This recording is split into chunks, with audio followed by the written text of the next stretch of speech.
ಹಳಿಯಾಳ ಪುರಸಭೆಯ ಮೇಲಿನ ಭ್ರಷ್ಟಾಚಾರ ಪ್ರಕರಣ ಆರೋಪಗಳ ಬಗ್ಗೆ ಮುಖ್ಯ ಅಧಿಕಾರಿಗಳು ಆದ ಅಶೋಕ್ ಸಾಳೇನವರ್ ಏನಂದ್ರು? ಹೌದು, ಉತ್ತರ ಕನ್ನಡ ಜಿಲ್ಲೆಯ ಹಳಿಯಾಳ ಪುರಸಭೆ ಮೇಲಿನ ಭ್ರಷ್ಟಾಚಾರ ಪ್ರಕರಣಗಳ ಆರೋಪಗಳ ಬಗ್ಗೆ ಪತ್ರಿಕೆಯಲ್ಲಿ ಪ್ರಕಟವಾಗುತ್ತಿರುವ ಬಗ್ಗೆ ಇಂದು ನಮ್ಮ ನ್ಯೂಸ್ ಸಮೂಹದೊಂದಿಗೆ ಮಾತನಾಡಿದ ಹಳಿಯಾಳ ಪುರಸಭೆ ಮುಖ್ಯ ಅಧಿಕಾರಿಗಳಾದ ಅಶೋಕ್ ಸಾಳೇನವರ್ ಅವರು ಪ್ರಗತಿಪರ ಕೆಲಸಗಳು, ಭ್ರಷ್ಟಾಚಾರ ಆರೋಪಗಳು ಸೇರಿದಂತೆ ವಿವಿಧ ವಿಷಯಗಳ ಸ್ಪಷ್ಟನೆ ಕೊಡುತ್ತಿದ್ದಾರೆ. ಮತ್ತೆ ಮಳೆಗಾಲ ಇದಾಗಿದೆ, ಯಾವ ರೀತಿ ನೀವು ಕ್ರಮ ಕೈಗೊಂಡಿದ್ದೀರಾ ಸರ್? ಮಳೆಗಾಲಕ್ಕೆ ಯಾವ ರೀತಿ ಸುರಕ್ಷತಾ ಕ್ರಮ ಕೈಗೊಂಡಿದ್ದೀರಾ ಸರ್? ನಮಸ್ತೆ ಸರ್. ನಮ್ಮ ಹಳಿಯಾಳ ಪಟ್ಟಣ ಸುಮಾರು 72 ಕಿಲೋಮೀಟರ್ ಡ್ರೈನ್ ಅನ್ನ ಒಳಗೊಂಡಿದೆ. ಅದಕ್ಕೆ ಸಂಬಂಧಪಟ್ಟಂಗೆ ನಾವು ಈಗಾಗಲೇ ಜನವರಿಯಿಂದನೇ ಕಾಮಗಾರಿಯನ್ನ ಸ್ಟಾರ್ಟ್ ಮಾಡಿದ್ದೀವಿ. ಡ್ರೈನ್ ಸಿಲ್ಟ್, ವಿಶೇಷವಾಗಿ ನಾವು ಡ್ರೈನ್ ಸಿಲ್ಟ್ ರಿಮೂವ್ ಮಾಡ್ತೀವಿ. ಈಗ ಆಲ್ರೆಡಿ ನಾವು ಎಲ್ಲ 23 ವಾರ್ಡ್ಗಳಲ್ಲೂ ಕೂಡ ಲೋ ಲೈಯಿಂಗ್ ಏರಿಯಾಸ್, ಎಲ್ಲೆಲ್ಲಿ ವಾಟರ್ ಕ್ಲಾಗ್ ಆಗುತ್ತೆ ಅಂತ ಏರಿಯಾಸ್ಗಳನ್ನ ಗುರುತಿಸಿ ಮೇಜರ್ ಆಗಿ ಕಾನ್ಸಂಟ್ರೇಟ್ ಮಾಡಿ ಎಲ್ಲ ಡ್ರೈನ್ ಸಿಲ್ಟ್ ಅನ್ನ ರಿಮೂವ್ ಮಾಡಿಸಿದೀವಿ. ಸೊ ಹೆವಿ ರೈನ್ ಫ್ಲಡ್ ಆದ್ರೂ ಕೂಡ ಅಂತ ಏರಿಯಾನಲ್ಲಿ ಈಸಿಯಾಗಿ ವಾಟರ್ ಫ್ಲೋ ಆಗಿ ಯಾವುದೇ ಮನೆಯಲ್ಲಿ ನೀರು ಹೋಗ್ಲಿಕ್ಕೆ ಇಲ್ಲ, ಆ ರೀತಿ ಒಂದು ವ್ಯವಸ್ಥೆಯನ್ನ ಮಾಡ್ಕೊಂಡಿದ್ದೀವಿ. ಜೊತೆಗೆ ನಮ್ಮ ಪೌರ ಕಾರ್ಮಿಕರು ಕಂಪೇರಿಂಗ್ ವಿತ್ ಅದರ್ ಸಿಟೀಸ್ ತುಂಬಾ ಒಳ್ಳೆಯ ಕೆಲಸವನ್ನ ಮಾಡ್ತಾ ಇದ್ದಾರೆ. ಅದು ತುಂಬಾ ಒಂದು ಒಳ್ಳೆಯ ಅಂಶ ನಮ್ಮಲ್ಲಿ. ಯಾಕಂದ್ರೆ ನಮ್ಮ ಪಟ್ಟಣ ಬ್ಯೂಟಿಫುಲ್ ಆಗಿರ್ಬೇಕು, ಜೊತೆಗೆ ಸ್ವಚ್ಛತೆಯಿಂದ ಕೂಡಿರ್ಬೇಕು ಅನ್ನುವಂತ ಮಾನ್ಯ ಶಾಸಕರ ಒಂದು ನಿಲುವು ಇದೆ. ಅದಕ್ಕೆ ಪೂರಕವಾಗಿ ನಮ್ಮ ಸಿಬ್ಬಂದಿನೂ ದುಡಿತಾ ಇದ್ದಾರೆ, ನಾವು ಕೂಡ ಅವರಿಗೆ ಪೂರಕವಾಗಿ ಕೆಲಸ ಮಾಡ್ತಾ ಇದ್ದೀವಿ. ಈಗ ಲೇಟೆಸ್ಟ್ ಸುದ್ದಿ ಏನಪ್ಪಾ ಅಂತಂದ್ರೆ, ಇತ್ತೀಚೆಗೆ ಕಳೆದ 3-4 ದಿವಸಗಳಿಂದ ಒಂದ್ ರೀತಿ ಪತ್ರಿಕೆ, ವಿಶ್ವದರ್ಶನ ಪತ್ರಿಕೆಯಲ್ಲಿ ನಿಮ್ ಬಗ್ಗೆ ಒಂದ್ ರೀತಿ ಇದು ಬರ್ತಾ ಇದೆ, ಸಾಕಷ್ಟು ಒಂದ್ ರೀತಿ ಭ್ರಷ್ಟಾಚಾರದ ಆರೋಪಗಳ ಪ್ರತಿ ವರದಿ ಬರ್ತಾ ಇದೆ. ಏನ್ ಸರ್ ಇದಕ್ಕೆ ತಮ್ಮ ಸ್ಪಷ್ಟತೆ ಏನ್ ಸರ್? ಸರ್, ಪ್ರಜಾಪ್ರಭುತ್ವದಲ್ಲಿ ಎಲ್ಲರಿಗೂ ತಮ್ಮದೇ ಆದಂತ ಹಕ್ಕುಗಳಿದ್ದಾವೆ. ಯಾರು RTI ನಲ್ಲಿ ಮಾಹಿತಿ ಕೇಳಬಹುದು, ತಪ್ಪಿದ್ದಲ್ಲಿ ಸಲಹೆ ಸೂಚನೆಗಳನ್ನ ಕೊಡಬಹುದು.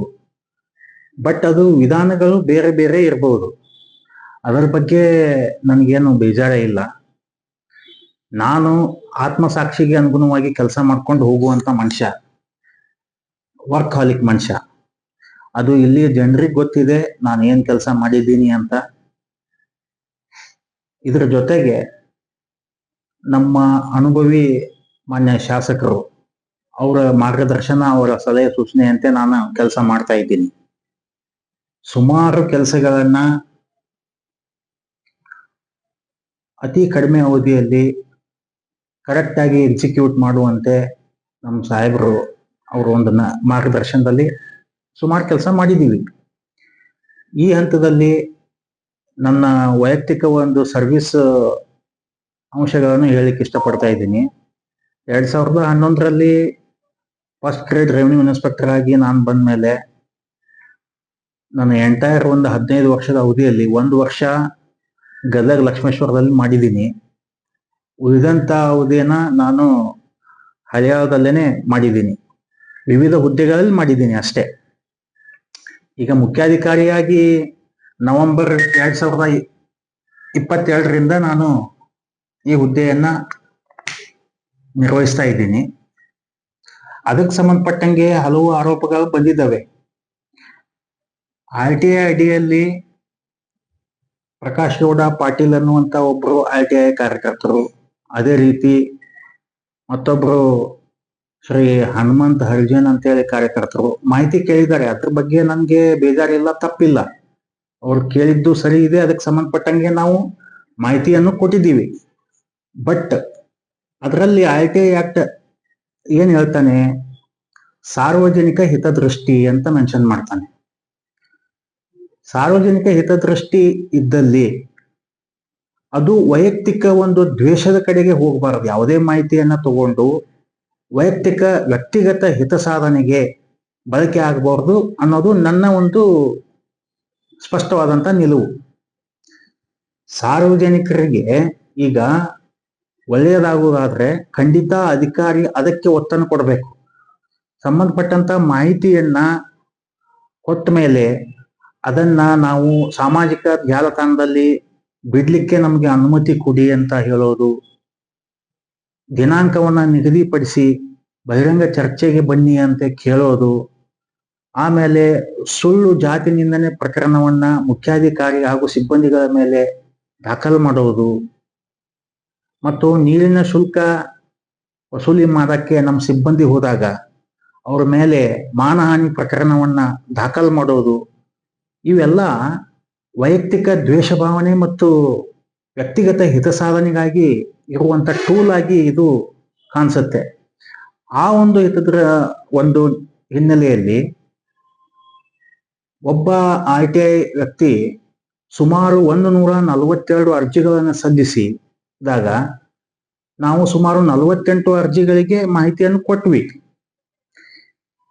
ನಾನು ಈಗ 3 ಅಂಶಗಳನ್ನು ಏನು ಹೇಳಿದ್ದೀನಲ್ಲ, ಈ ಆಧಾರದ ಮೇಲೆ ಇವು ಸಾರ್ವಜನಿಕ ಹಿತಾಸಕ್ತಿಯಿಂದ ಕೂಡಿಲ್ಲ ಅಂತೇಳಿ ನಮಗೆ ಪರಿಗಣನೆಗೆ ಬಂದ ಮೇಲೆ ನಾವು ಅವನ್ನ ಮಿಕ್ಕಿದ್ದನ್ನ ವಿಲೆ ಮಾಡಿದ್ವಿ.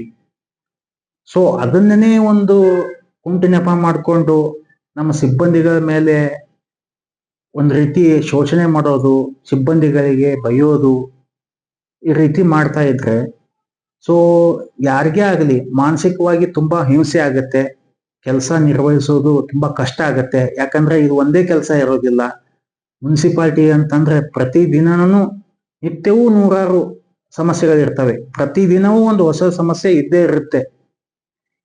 ನೀರಿನ ಸಮಸ್ಯೆ, ಕಸದ ಸಮಸ್ಯೆ, ಸ್ಟ್ರೀಟ್ ಲೈಟು, ಯಾವುದೋ ಒಂದು ಪ್ರಾಣಿ ಸತ್ತಿರತ್ತೆ, ತೆಗೆದು ಹಾಕ್ಬೇಕಾಗತ್ತೆ. ಗೌರ್ಮೆಂಟ್ ಇಂದ ಯಾವುದೋ ಮಾಹಿತಿ ಕೇಳಿರ್ತಾರೆ, ಇಮಿಡಿಯೇಟ್ ಆಗಿ ಅದನ್ನ ಸಲ್ಲಿಸ್ಬೇಕಾಗಿರತ್ತೆ. ಯಾವ್ದಾದ್ರು ಆಕ್ಷನ್ ಪ್ಲಾನ್ ರೆಡಿ ಮಾಡ್ಬೇಕಾಗಿರತ್ತೆ ಇಮಿಡಿಯೇಟ್ ಆಗಿ. ಅದ್ರ ಜೊತೆಗೆ ಸಾರ್ವಜನಿಕ ಜನಪ್ರತಿನಿಧಿಗಳು ಏನಾದ್ರೂ ಇಶ್ಯೂಸ್ ಇರ್ತವೆ, ಅವನ್ನೆಲ್ಲ ಬಗೆಹರಿಸೋದಕ್ಕೆ ಒಂದೇ ಮಾತಲ್ಲಿ ಹೇಳೋದಾದ್ರೆ ಮುನ್ಸಿಪಾಲಿಟಿಗೆ 58 ಕೆಲಸ. ಆ 58 ಕೆಲಸದಲ್ಲಿ ಈ RTI ಇದ್ದು ಒಂದು ಕೆಲಸ. ಸೊ ಅದಕ್ಕೆ ಕೇಳೋದ್ರಲ್ಲಿ ತಪ್ಪಿಲ್ಲ, ಬಟ್ ಅದು ವೈಯಕ್ತಿಕ ದ್ವೇಷದಿಂದ ಕೂಡಿರಬಾರ್ದು ಅನ್ನೋದಷ್ಟೇ ನನ್ನ ಒಂದು ಸ್ಪಷ್ಟ ಅಭಿಮತ. ಅಲ್ಲ, ಈಗೇನು ಕೆಲವೆಲ್ಲ ಲೋಕಾಯುಕ್ತ ಪ್ರಕರಣದಲ್ಲಿ ಏನು ಇದು ದಾಖಲಾಗಿದೆಯಂತಲ್ಲ ಸರ್ ತಮ್ಮ ವಿರುದ್ಧ? ಸರ್ ನೋಡಿ, ಪ್ರತಿಯೊಬ್ಬ ವ್ಯಕ್ತಿನೂ ಕೂಡ ಸರ್ಕಾರದಿಂದ ಸ್ಥಾಪನೆಗೊಂಡಂತ ಯಾವುದೇ ತನಿಖಾ ಸಂಸ್ಥೆಗೆ ಸರ್ಕಾರಿ ನೌಕರ ಬದ್ಧನಾಗಿರಬೇಕು. ಅದು ನನ್ನ ಸ್ಪಷ್ಟವಾದಂತ ನಿಲುವು. ಯಾವುದೇ ತನಿಖಾ ಸಂಸ್ಥೆ ಒಬ್ಬ ಅಧಿಕಾರಿ ವಿರುದ್ಧ ತನಿಖೆಯನ್ನ ನಡೆಸ್ತಾ ಇದ್ದಾಗ, ಆ ತನಿಖೆಯು ಪ್ರಗತಿಯಲ್ಲಿದ್ದಾಗ ನಾವು ಯಾವುದೇ ಒಂದು ನಮ್ಮದೇ ಆದಂತ ನಿಲುವನ್ನ ಹೇಳಲಿಕ್ಕೆ ಬರುವುದಿಲ್ಲ. ಅದು ಏನು ತೀರ್ಮಾನ ಮಾಡ್ತೈತೆ ಅದನ್ನ ನಾವು ಫೇಸ್ ಮಾಡ್ಲಿಕ್ಕೆ ನಾವು ರೆಡಿ ಇದ್ದೀವಿ. ಅದು ನಮ್ಮ ಸ್ಪಷ್ಟವಾದ ತೀರ್ಮಾನ. ಈಗ ಯಾವುದೇ ಫಾರ್ ಎಕ್ಸಾಂಪಲ್ ಕೆಲವು ವ್ಯಕ್ತಿಗಳು ತಪ್ಪು ಮಾಹಿತಿಯನ್ನ ಬಹಳ ಸ್ಪ್ರೆಡ್ ಮಾಡ್ತಾ ಇದ್ದಾರೆ. ಸುಮಾರು ಬಡಾವಣೆಯಲ್ಲಿ ಏನು ಅದು ಅವ್ಯವಹಾರ ಆಗಿದೆ, ಹಾಗಾಗಿದೆ ಅಂತೇಳಿ. ಈಗ ನೀವು ಒಂದು ಲ್ಯಾಂಡ್ ಎಣ್ಣೆ ಆದ್ಮೇಲೆ ಏನಾಗಬೇಕು, ಅದಕ್ಕೆ ಪ್ರೊಸೀಜರ್ಸ್ ಇದೆ. ಟೌನ್ ಪ್ಲಾನಿಂಗ್ ಡೆವಲಪ್ಮೆಂಟ್ ಮ್ಯಾಪ್ ಆಗುತ್ತೆ. ಮ್ಯಾಪ್ ಆದ್ಮೇಲೆ ಮುನ್ಸಿಪಾಲಿಟಿಯಿಂದ ವರ್ಕ್ ಆರ್ಡರ್ ಇಶ್ಯೂ ಆಗುತ್ತೆ. ಆಮೇಲೆ ಅಭಿವೃದ್ಧಿ ಕಾಮಗಾರಿಗಳು ಸ್ಟಾರ್ಟ್ ಆಗ್ತವೆ. ಅಭಿವೃದ್ಧಿ ಕಾಮಗಾರಿ ಆದ್ಮೇಲೆ ಅವನು ಎಲ್ಲ ಡೆವಲಪ್ಮೆಂಟ್ ಮಾಡಿದ ಮೇಲೆ ಸೈಟ್ಸ್ ರಿಲೀಸ್ ಆಗ್ತವೆ. ಇದೆಲ್ಲ ಪ್ರೊಸೀಜರ್ಸ್ ಫಾಲೋ ಆದ್ಮೇಲೆನೆ ಅವು ಈ ಖಾತಾ ಆಗಿ ಸೈಟ್ಸ್ ಸೇಲ್ ಆದ್ಮೇಲೆ ಬಿಲ್ಡಿಂಗ್ ಪರ್ಮಿಷನ್ ತಗೊಂಡು ಕಟ್ಟಿರ್ತಾನೆ.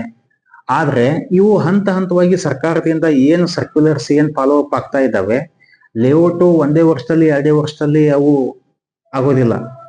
ಈಗ ಸುಮಾರು 15 ವರ್ಷದ ಹಿಂದಿನ ಹಳೆ ಲೇಔಟ್ಗಳನ್ನು ಈಗ ಪ್ರಸಕ್ತ ಪ್ರಗತಿಯಲ್ಲಿ ಇದ್ದದ್ದು ಇದಾವೆ. ಅಂತ ಒಂದು ಸಂದರ್ಭದಲ್ಲಿ ಏನಾದ್ರೂ ರಸ್ತೆಗಳು ಮಾಡಿದ್ದು ಮಳೆ ಬಂದಾಗ ಕೊಚ್ಕೊಂಡು ಹೋಗಿರ್ತವೆ. ಅಂತವನ್ನೆಲ್ಲ ಮಾಡಿ ಮತ್ತೆ ನಾವು ಸಾಹೇಬ್ರ ಗಮನಕ್ಕೆ ತಗೊಂಡ್ಬಂದು ಎಲ್ಲಿ ಜನವಸತಿ ಚೆನ್ನಾಗಿದೆ ಅಂತ ಒಂದು ರಸ್ತೆಗಳನ್ನು ಕೂಡ ನಾವು ಮತ್ತೆ ಅಭಿವೃದ್ಧಿ ಕಾಮಗಾರಿ ವರ್ಕ್ಸ್ ಅಲ್ಲಿ ತಗೊಂಡು ಮಾಡಿಕೊಟ್ಟದ್ದು ಇದೆ. ಸೊ ಇಲ್ಲಿ ಯಾವುದೇ ಒಂದು ಲೇಔಟ್ ಅಲ್ಲಿ ಅಂತ ಯಾವುದೇ ಒಂದು ಅವ್ಯವಹಾರ ನಡೆದಿದ್ದು ಇರುವುದಿಲ್ಲ. ಅದು ತನಿಖೆಯಿಂದ ಮಾತ್ರ ಗೊತ್ತಾಗ್ಲಿಕ್ಕೆ ಸಾಧ್ಯ. ಸೊ ಈಗ ಲೋಕಾಯುಕ್ತ ಹಂತದಲ್ಲಿ ಇರುವಂತ ನಾವು ಅವರಿಗೆ ಸುಮಾರು ಇಲ್ಲಿವರೆಗೆ ಒಂದು ಸುಮಾರು 18,000 ಪುಟಗಳ ಒಂದು ದಾಖಲೆಯನ್ನ ಮಾನ್ಯ ಲೋಕಾಯುಕ್ತಕ್ಕೆ ನಾವು ಸಲ್ಲಿಸಿದ್ದೀವಿ. ಅವರು ಕೇಳುವಂತ ಕಂಪ್ಲೇಂಟ್ಸ್ಗೆ ನಾವು ಉತ್ತರವನ್ನ ಕೊಟ್ಟಿದ್ದೀವಿ. ಬಟ್ ಆ ತನಿಖಾ ಸಂಸ್ಥೆಗೆ ಮಾತ್ರ ಅಧಿಕಾರ ಇರುತ್ತೆ ಏನ್ ಮಾಡ್ಬೇಕು ಅಂತ ಹೇಳಿ. ಅದರ ಮಧ್ಯೆ ಇವರು ಹಸ್ತಕ್ಷೇಪ ಮಾಡಿ ಹಾಗಾಗಿದೆ ಹೀಗಾಗಿದೆ ಅವರು ಹೇಳ್ಕೋಬಹುದು. ಬಟ್ ನಿಜವಾಗಿ ಏನ್ ಆಗಿದೆ ಅದು ತೀರ್ಮಾನವನ್ನ ಸಂಬಂಧಪಟ್ಟಂತ ತನಿಖಾ ಸಂಸ್ಥೆ ನಿರ್ವಹಿಸಬೇಕು. ಇನ್ನೂ ಬಂದಿಲ್ಲ, ಪ್ರಗತಿ ಹಂತದಲ್ಲಿ ಇದೆ ಅದು. ಈಗ ಒಟ್ಟಾರೆ ಏನ್ ಯಾಕೆ ಏನು ಒಂದು ರೀತಿ ಆರೋಪಗಳು ಪ್ರತ್ಯಾರೋಪಗಳು ಯಾಕೆ ಸರ್ ಈ ರೀತಿ ಏನು? ಸರ್, ಇದು ಪ್ರಜಾಸತ್ತಾತ್ಮಕ ದೇಶ. ಯಾರು ಬೇಕಾದ್ರೂ ಯಾವುದೇ ರೀತಿಯಾದಂತ ಆರೋಪಗಳನ್ನು ಮಾಡಬಹುದು. ಏನು ನಿಜ ಅಂತಂದ್ರೆ ಅವನು ಮಾಡಿರುವಂತ ಕೆಲಸ ಅದು ಸರಿ ಇದೆಯೋ ತಪ್ಪಿದೆಯೋ ಅಂತೇಳಿ ತೀರ್ಮಾನ ಮಾಡ್ಲಿಕ್ಕೆ ಇಲಾಖೆ ಇದೆ, ತನಿಖಾ ಸಂಸ್ಥೆಗಳಿದ್ದಾವೆ, ಅವು ನಿರ್ಧಾರ ಮಾಡ್ತವೆ. ಅದರ ಆ ಅಧಿಕಾರಿ ಸರಿ ಇದ್ದಾನೋ ಇಲ್ವೋ, ಇದ್ರೆ ಎಷ್ಟರ ಮಟ್ಟಿಗೆ ಇದ್ದಾನೆ ಅನ್ನೋದನ್ನ ನಿರ್ಧಾರ ಮಾಡುವಂತವು ತನಿಖಾ ಸಂಸ್ಥೆಗಳು. ಬಟ್ ಅದರಲ್ಲಿ ಹಸ್ತಕ್ಷೇಪ ಆಗಬಾರ್ದು ಅನ್ನೋದಷ್ಟೇ ನನ್ನ ಒಂದು ಸ್ಪಷ್ಟವಾದಂತ ಅಭಿಮತ. ಯಾವುದೇ ತೀರ್ಪು ಬಂದ್ರು ನೀವು ಸ್ವೀಕಾರ ಮಾಡ್ತೀರಾ? ನಾವು ಯಾವುದೇ ತೀರ್ಪು ಬಂದರೂ ಕೂಡ ನಾವು ಸ್ಪಷ್ಟವಾಗಿ ಹೇಳ್ತಾ ಇದ್ದೀನಿ, ನಾನು ಹಳಿಯಾಳದಲ್ಲೇನೆ ಇರ್ಬೇಕನ್ನುವಂತ ಮನಸ್ಥಿತಿಯನ್ನ ಎಂದೂ ಹೊಂದಿಲ್ಲ. ಎಲ್ಲೇ ಹಾಕಿದ್ರು ಕೂಡ ಇಲಾಖೆ ತೆಗೆದುಕೊಳ್ಳುವಂತ ತೀರ್ಮಾನಕ್ಕೆ ನಾನು ಬದ್ಧ.